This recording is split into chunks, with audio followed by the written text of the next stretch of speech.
Friends, very good to see you again. James, nice to see you. How are you doing? I'm fine, thank you, Ian. Very good to see you too. Good. James, thank you for joining me for our 115th video. Yeah, isn't that amazing? Yeah, and I think 115 is quite a boring number, isn't it? But I think you find something fascinating about Oh, it. there's lots and lots of fascinating things about it. I won't bore our viewers. No, let's hope you don't. Yeah. Thank you. Just one thing to note about 115 is that its factors are obviously 115, and also it's 5 times 23. And what that means is if you add up its divisors, 1, 5, 23, and 115, you get 144, which is 12 squared, which of course is a very significant theological number. Indeed it is. Yeah. So there we go. So it's not So, entirely dull. Not entirely dull, no. But James, to whet the appetites of our viewers, of course, we're going to be looking at, well, tell us where we are on the lectionary and what our passage is. Yeah, we're Trinity 17, and our passage today is Mark 9:30 to 37. So in terms of what we were doing last week, we've skipped over the Transfiguration, we've skipped over the healing that came after it, because we look at those on other occasions in the lectionary, and we're diving into this passage where Jesus gives another prediction of the Passion and challenges the disciples. Now, what is interesting about this passage is that when you first look at it, it looks like it's all a little bit disconnected. But I suppose the image I had in my mind, in fact, that Joanne Brandt in the Paideia commentary, she notes that this section from 9:30 through to 10:52 is actually one of the three parts where this gospel has blocks of Jesus' teaching. It's not quite so clearly organized as in Matthew. No. But I suppose the image I had was that it's a box which is quite well defined, actually, because it's separate from the narrative sections. And it looks like there's a jumble of stuff being lobbed into this box. But actually, it is interesting in our passage where you've got two quite disparate things, but actually they're really closely connected.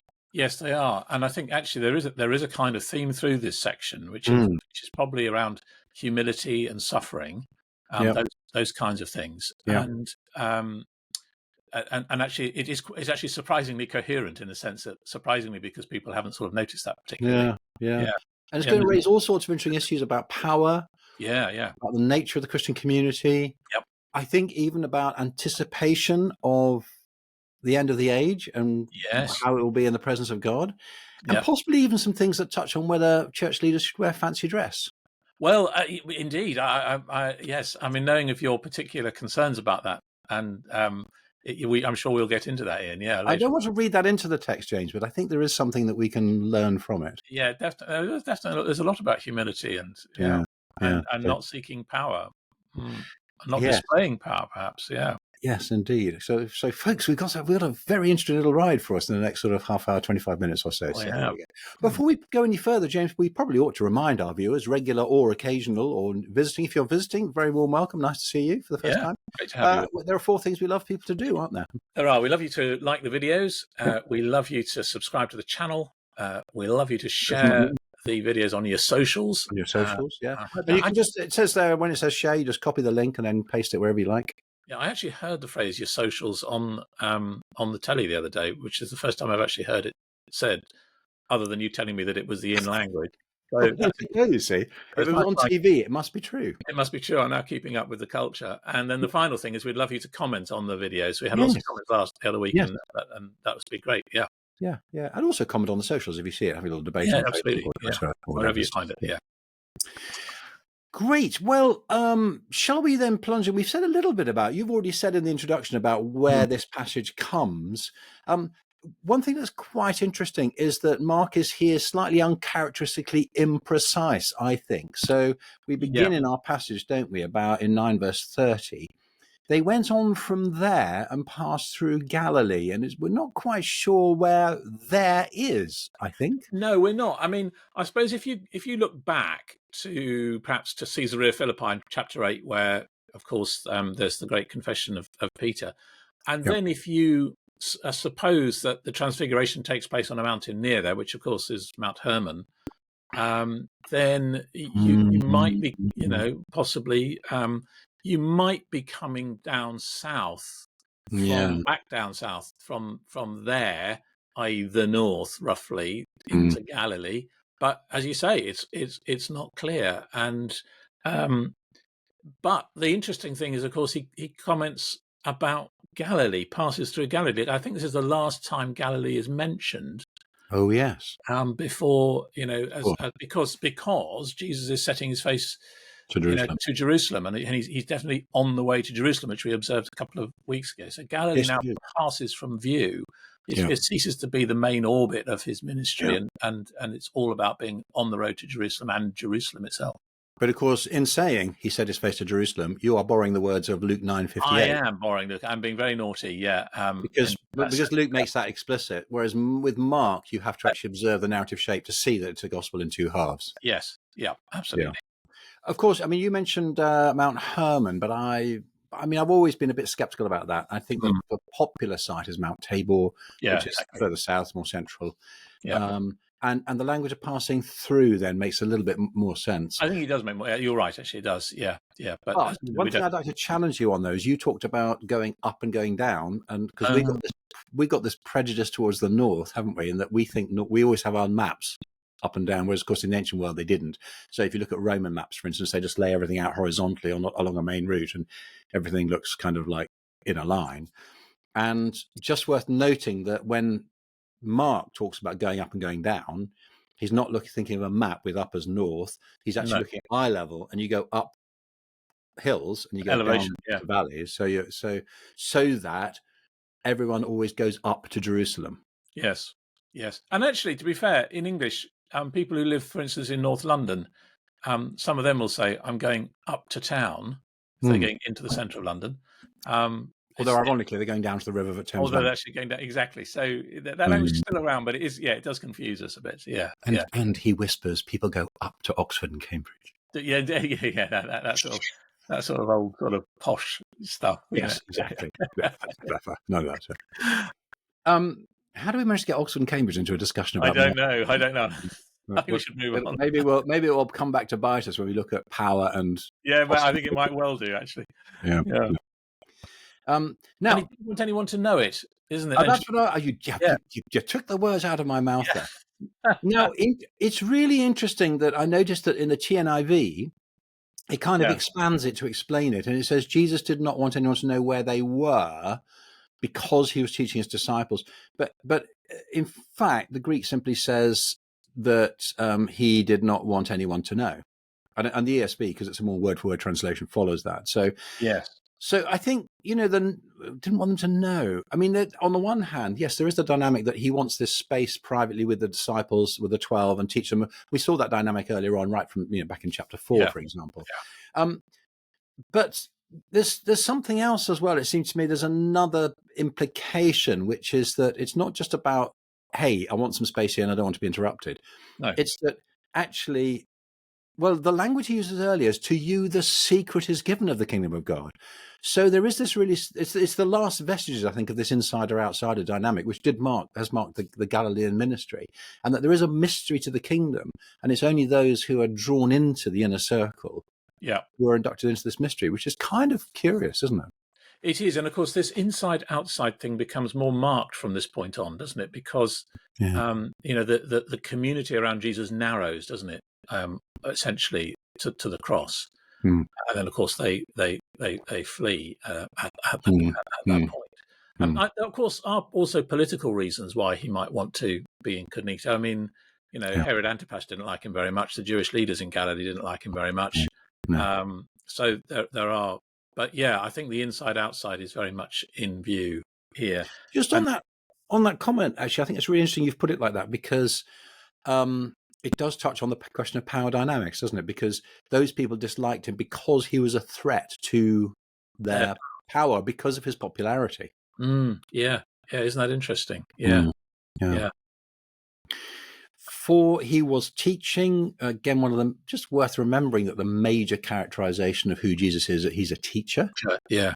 So it is about, well, we saw that in the Johannine narratives, didn't we? That he feeds his followers through his teaching.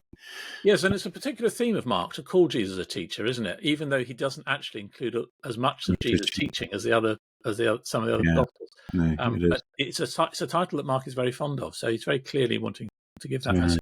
Yeah. So he's teaching his disciples and saying to them, now this is a fascinating phrase. I want to jump across the phrase and just notice in verse 32.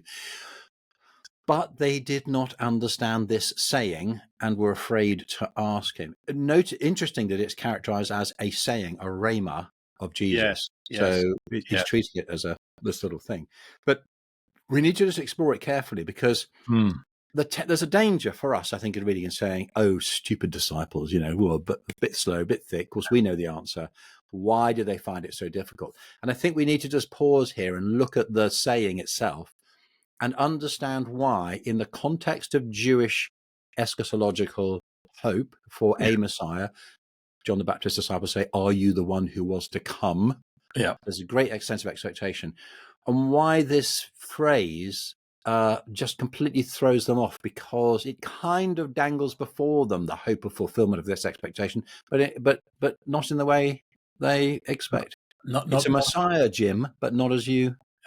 not as we know it. Not as we know it, yeah. Thank you. Exactly. And the phrase is interesting. I mean, the Son of Man is, well, the new RSV says the Son of Man is to be betrayed into human hands. But like most English translations, of course, that actually obscures what is essentially is a kind of pun in Greek. It's a play on words in Greek. And I'm told even more in Aramaic. But because what it does is it's bringing together the Son of Man, the perfect human being betrayed into the hands of human beings, which is completely ironic, and inversion, which becomes the theme of this passage right there, doesn't it?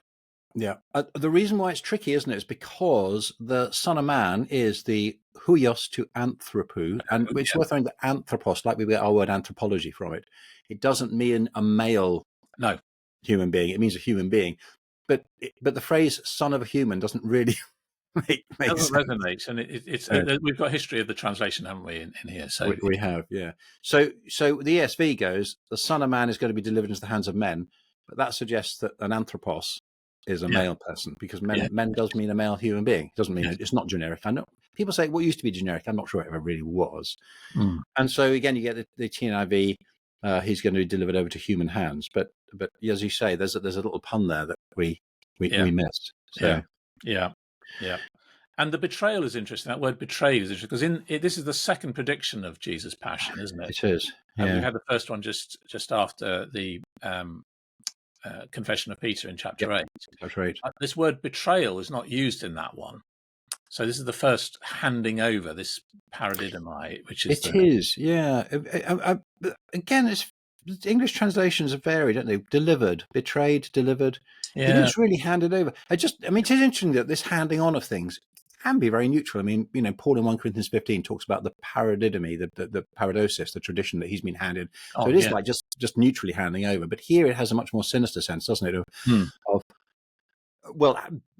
He is going to be handed over, and there's a sense in which the humans who are involved are agents there. But actually, of course, this is a divine passive, really, isn't it? Yeah.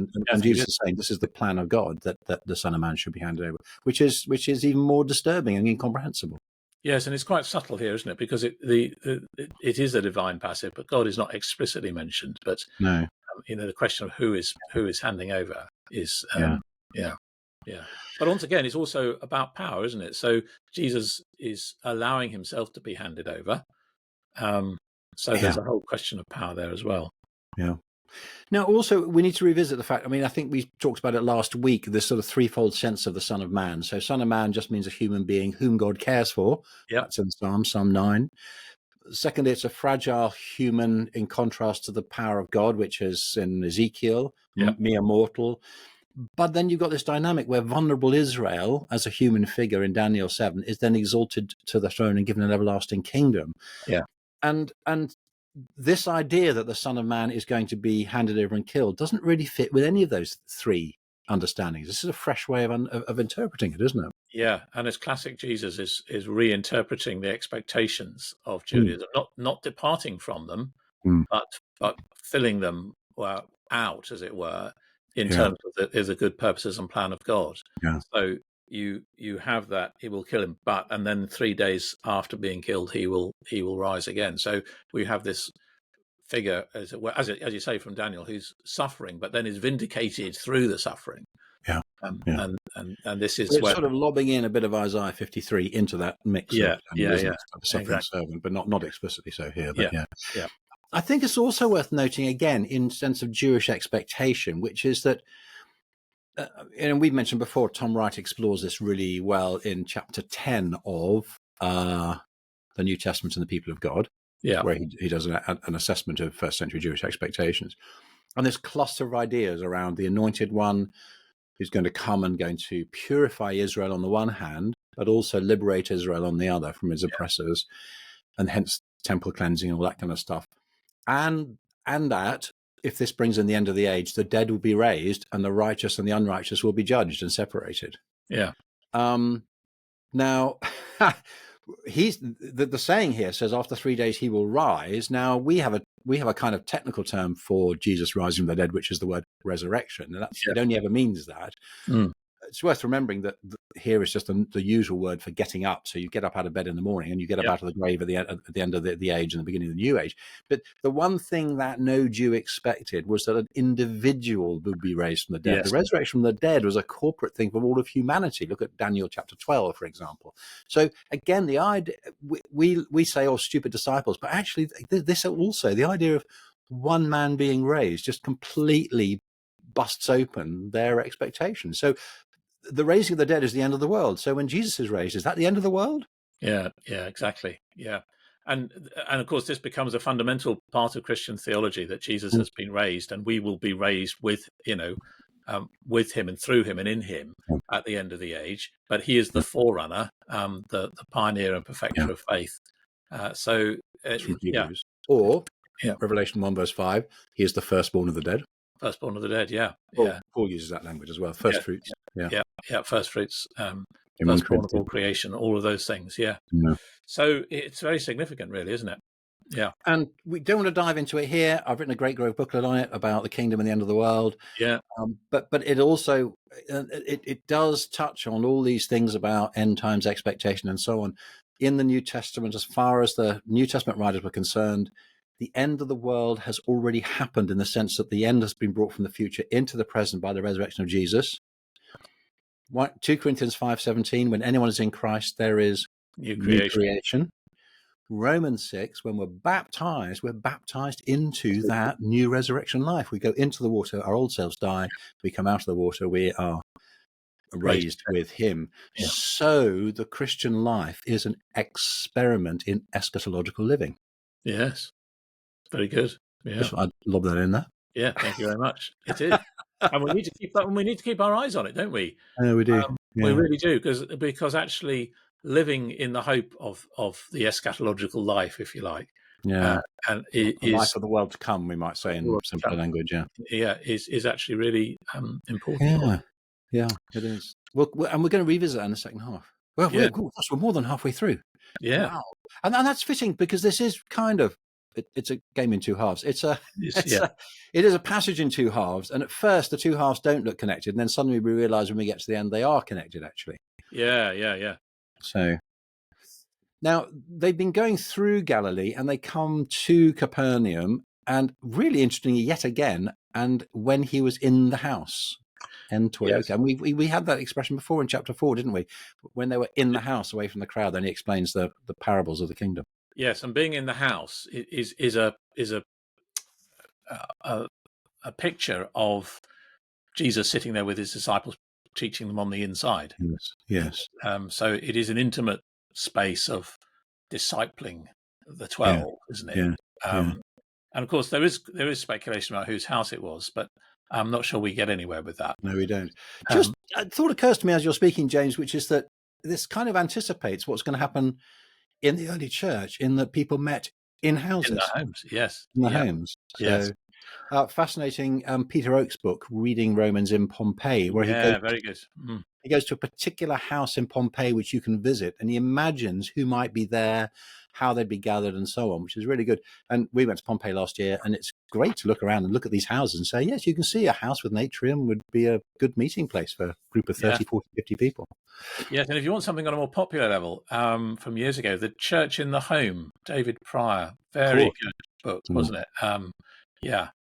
So David Pryor I knew at Oxford because I was a student and went to St Right. Aldate's, and he was on the staff there. So yeah.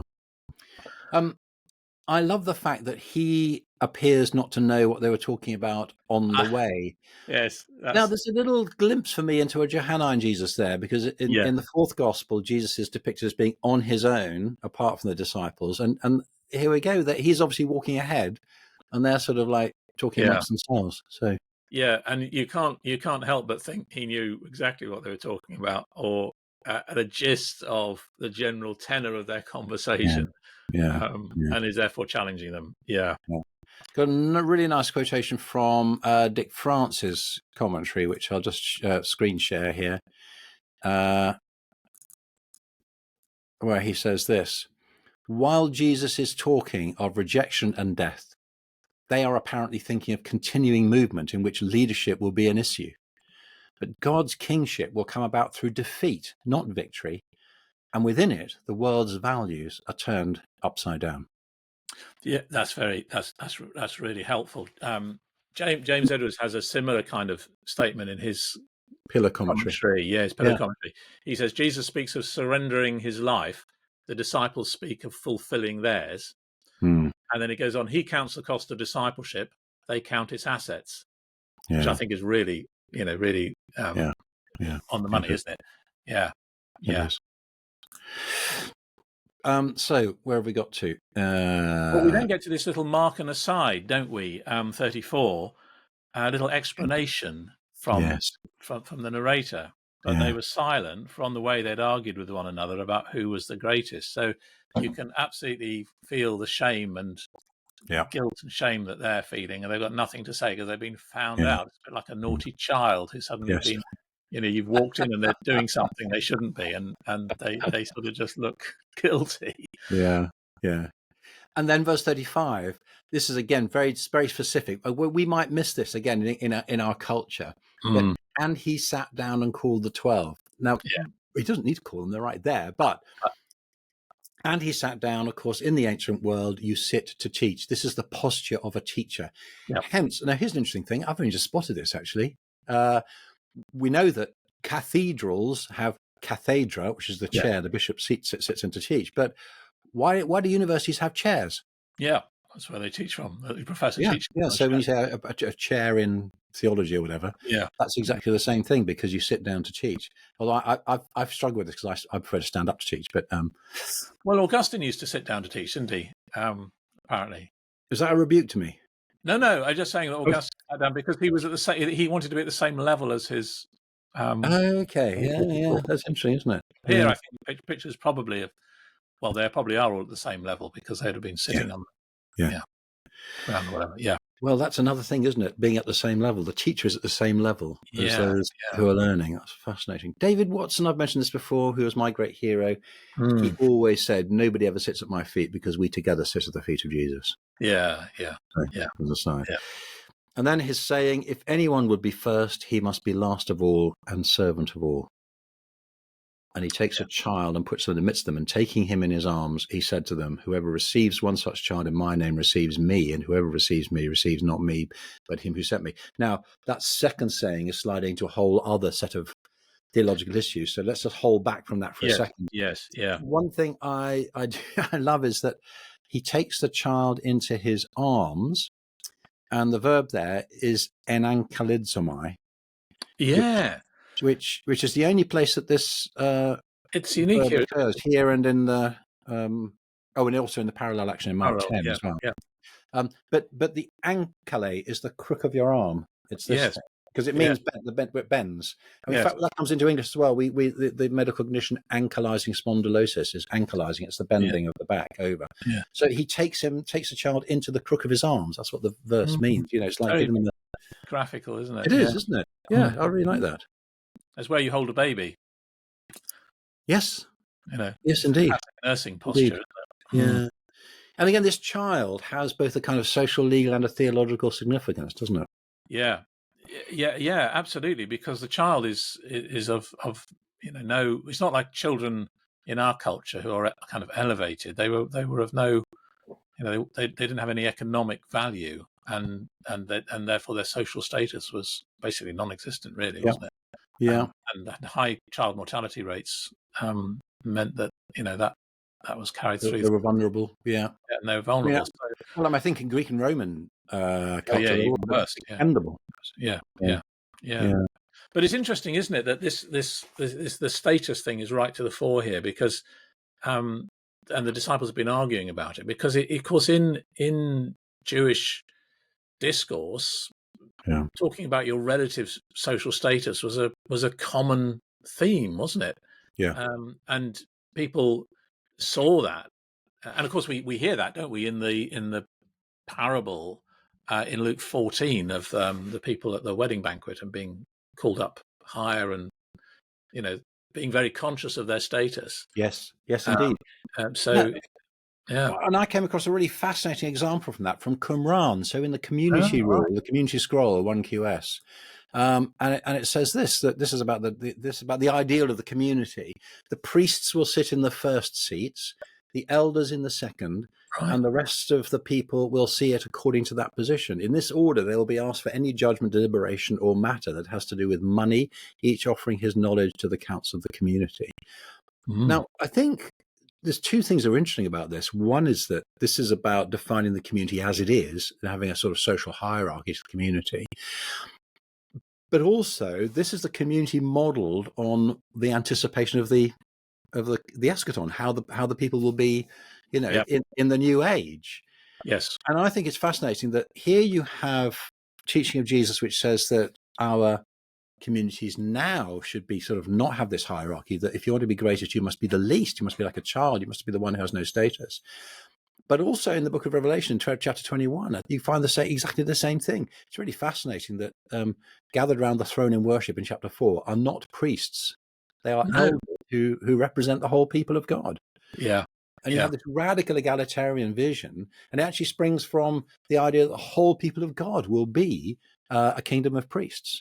Yes. So, Yeah. and I also think you find that radical egalitarianism actually in Paul. I think Paul, eschews a sense of hierarchy within the people within the community of God. Yes, and that all comes from the teaching of Jesus right here in front of us. Yeah, it does, and that's why this is where I get my radical thing from. And I think if you take this teaching of Jesus seriously, if you're a teacher or an official, Know where this is going. Would you want everyone to bow to you, kiss your ring, and would you want to wear elaborate clothes which make you the center of attention? Yes, and perhaps headgear which is imitating a crown. Yeah. I mean, I don't want to be sort of dogmatic and polemic, but it just seems to me it's very hard not to read this teaching of Jesus in this way. It is. Yeah. So yeah, it is. Hence, elsewhere, I think in Luke, particularly Luke 17, you're called to call nobody your teacher because you have one teacher in heaven. Yes. You are to call no one your father because you have one father in heaven. I mean, yes. There is only one source of power and authority, and it's God Himself. Yeah. Now can I go on? Yes. Yeah. Well, I was just going to come to verse 37. I was going to do the same. Yes. Okay. We're right on the money today, aren't we? One such child in my name welcomes me, and whoever welcomes me welcomes not me, but the one who sent me. Yeah. And it's quite easy, isn't it, to misunderstand this verse because it resonates with other verses we know from the Gospels about Jesus speaking about children. Because Jesus also says, unless you become like a child, you'll never enter the kingdom of heaven. But that's not the point here. The point here is a complete shift, isn't it? It's a complete shift. Yeah. It's really interesting. So the point here is you've got to welcome a child like Jesus welcomes. Yeah. You've got to act like Jesus. Yeah. And when you do that, you find yourself welcoming the Father, don't you? That's the critical. That's the direction of travel of this. But it's easy to be confused in our minds, I think. But it also, and this is another whole area. It also opens this window to the idea that Jesus's childlike disciples represent Him. Yeah. So when they go out on mission, when people, Luke 9 and 10, obviously, when people receive the disciples because they come in Jesus' name, then they're receiving Jesus Himself. So therefore, when we live that childlike life of trusting God and we don't lord it over other people, as much as we represent the life of Jesus, then actually when people encounter us, they're encountering the life of Jesus. When we lower our status to that of a child, Yeah. I think that's the key thing for me. Yeah. And surely the one who sent me is an allusion to the idea that the Father sent Jesus, which of course we find explicitly in John and in Paul. Yeah, very much so. Yeah. Wow, there's an amazing lot. I mean, I talked about this little box with a load of things jumbled in it, but actually, there's a lot in there. There's a lot in there, isn't there? So, I don't know if we dare say to people what they ought to focus on in their preaching, but questions of power and status. I would have thought that was really pretty unavoidable, really, wouldn't you? Yeah. And the connection here is that as Jesus wins the victory by being humiliated and being killed, then actually humility in our lives is the way that we also live the victorious life of Jesus. Yes, and the challenge is for us to believe that is how we will see God at work through us if we do that. And that's the big step of faith that's required, isn't it? Yeah, it is. And that's a big step of faith in a power-hungry world. It is. It's not about what we ought to do, but it is about living out Jesus-shaped lives and following his example. Yeah. James, thank you very much. That's amazing. Lots of great stuff there. Friends, thank you so much for joining us. Don't forget to do those 4 things. So you can click like, you can subscribe, you can share on your socials, and do make a comment. And you might want to push back on some of the things we said. Yeah. And we look forward to seeing you next time in episode number 116. Thank you. Thank you, James. Bye-bye.